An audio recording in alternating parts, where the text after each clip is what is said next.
The year is 1969. It's late at night, and a group of people at the Stanford Research Institute are gathered around a monitor. Then, the phone rings. The voice on the other side asks if they can see the letter L on the screen. Yes, we see the L! This is how the first message was communicated over the classical internet. Only then, it was called the ARPANET. It consisted of 4 nodes at different universities, and the first letter was sent from UCLA. There, they try to send a second letter. Can you see the O? They ask. The O is confirmed. But when they try to send the third letter, the system crashes. So at this point in time, it was extremely difficult to send messages over the internet. The internet was also extremely small, but as we all know, and it was probably hard to imagine this in 1969, the internet is extremely large now. And in fact, we could probably not imagine life anymore without the internet.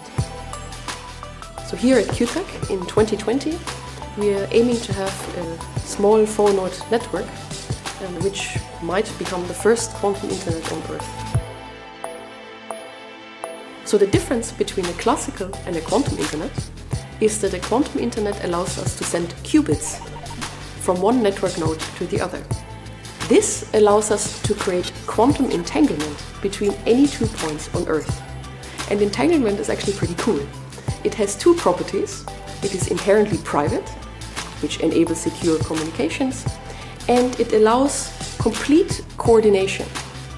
And this makes it extremely powerful for tasks like clock synchronization. Yeah, so what I really want to do is I really want to send qubits from one place on Earth to any other place on Earth. I really think it would be super cool if we can generate entanglement between any 2 points on Earth. There's very many applications already known for such entanglement. It also would allow us, by the way, to give a completely new tool to study physics. So this is really my objective.